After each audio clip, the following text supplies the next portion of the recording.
Okay, so what I'm going to do now is I'm going to show you how to paint your model. Alright, so unfortunately my wing did flop over, no matter how much I tried to keep it in place. Alright, but that's fine, I'll just leave it like that. Alright, it just looks like one of his wings has been broken, which is fine because the coronavirus needs to be broken anyway. Alright, so what we've got here is we have got my model, and it is rock hard. So yours should now be completely and utterly rock hard. Alright, it's had a couple of days to dry. Hopefully over the weekend it's got itself nice and dry, alright, ready for you to paint. So, you know, it's going to take quite a lot of strength to kind of get some of that off. Alright, so what we do now is my first monster, okay, he's been painted, or she, has been painted in the style of the coronavirus cell. Okay, like this one here, look. Alright, but this one, my Flanimal Bletchling monster with wings, I'm going to do slightly differently. Alright, now the thing is, there's two stages to paint him.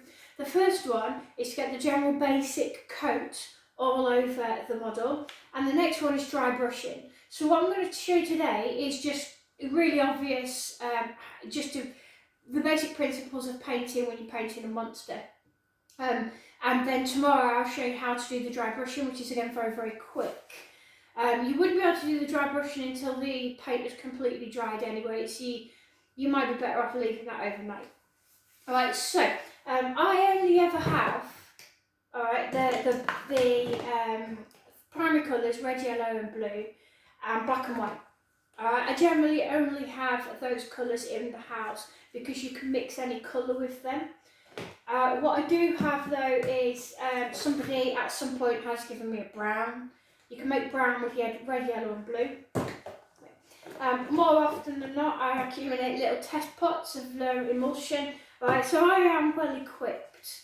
If you don't have any paints, then you can easily, because it's just flour, if you've got some old Sharpie pens or some old paint felt tips, then I mean old. I don't mean you get your best Sharpie pens out, not at all.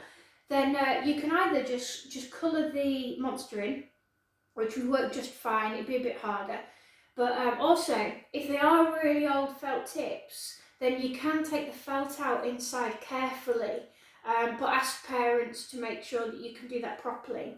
And then you can just use the felt to kind of paint the marks over the top. Alright, you could use food colouring if you've got food colouring in. You could just use basic emulsion. You could even cover it in makeup if you've got old makeup. Face paints. Alright, any of those things you can paint with. The problem with face paint is it might rub off, so be really, really careful with that. Alright, so let's get started then. When you're painting, a lot of people get carried away. Alright, a lot of students want to paint the darkest colours first. No, don't. I will repeat this over and over again. Alright, do not paint your darkest colours first, because if you make a mistake, then you can't go over it with a lighter colour. So what I'm going to do is this Bletchling here is predominantly green.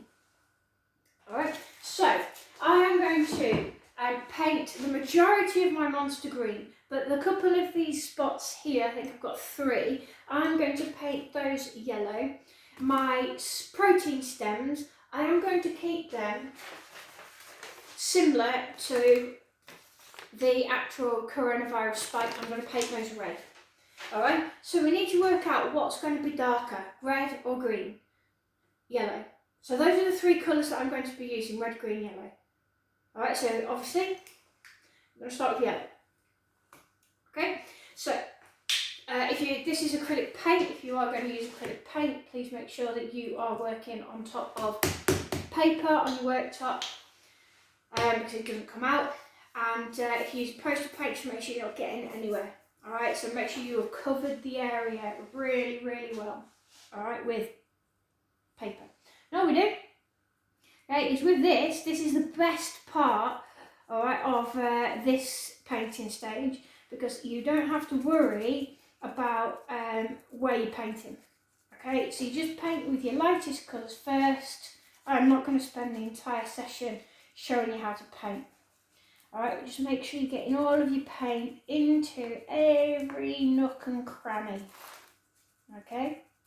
Now if you wanted to, you could get a little bit of white and you could lighten parts of it with white just to kind of make it pop out a little bit more.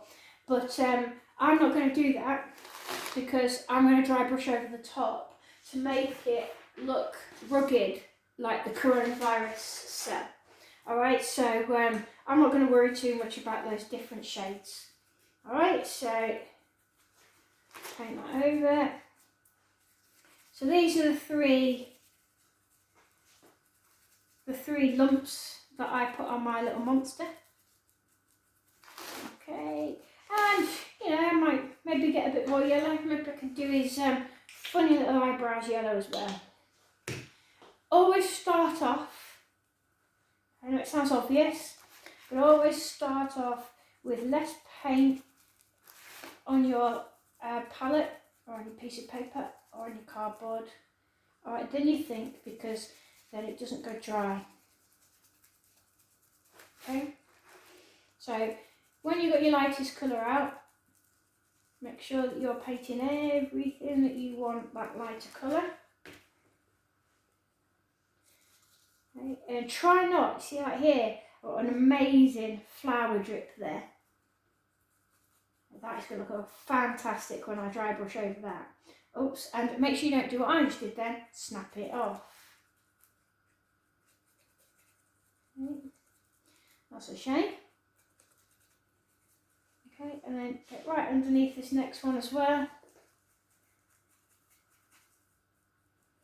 What I love about the flour and water is, even though I've used newspaper, I love the fact that when you do add that texture over the top, you don't have to paint it white. That's one of the most frustrating things in a lesson at school, is having to paint things white. Okay, so I will use up this yellow, and I'll add some yellow to the wings. In a lesson when you use white paint, more often than not, the students, you will get the white paint done, that layer, you get it completely done really quickly in the lesson, and then you've got to go back and do something else. But all you want to do is actually paint the model, so you put about 3 or 4 different layers of white on your model. Don't blame you, it's good fun painting. Okay, so make sure, alright, it is quite hard to kind of make sure you got in through every single nook and cranny, although it's not a major issue because we are going to be dry brushing over with a much lighter colour. Alright, so if you haven't quite got into every single nook and cranny, so because your flower's white anyway, it's not going to be too much of a problem. I'm not going all the way down the wings because I'm going to paint green over the top of that. It's a shame that my wing fell down. Never mind. Okay, right, so once you've got your colour done, right, your lightest colour, all you do is mix your next darkest colour. I mean, if you've got an actual green that you're going to use, then obviously that's fine. Alright, now one rookie area that everyone seems to make it is when you're mixing your colours, you mix the light colour into the dark colour. Don't do that. Okay, you mix the dark into the light. Alright, because that way you've got more control over that colour. If I try and make that a bit lighter now, alright, it's going to take me a lot of paint. Now, thankfully, I know that I'm going to need a lot more paint than I've put on there anyway. Alright, so if I do want that to be a bit dark, a bit lighter, look at the Blexling. I think it could do with being a bit lighter there. It's not too much of an issue because I haven't mixed enough anyway. Alright, but that's why you've got to be quite careful with that.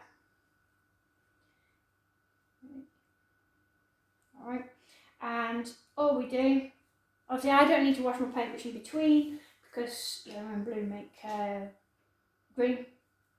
Alright, and all I'm going to do there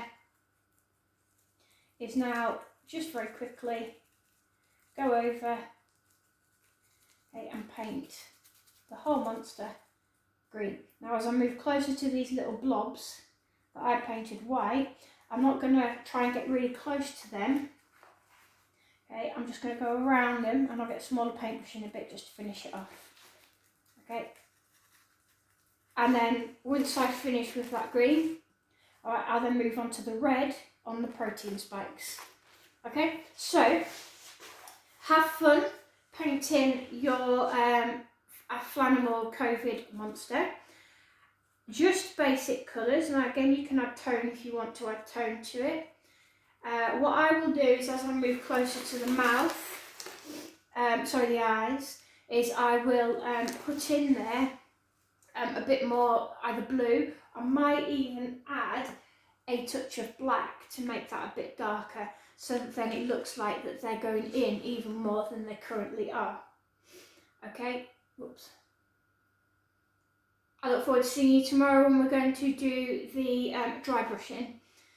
And then we have got the amazing special effects, which is the best part of this monster. I can't wait to get to that bit. Okay, bye bye.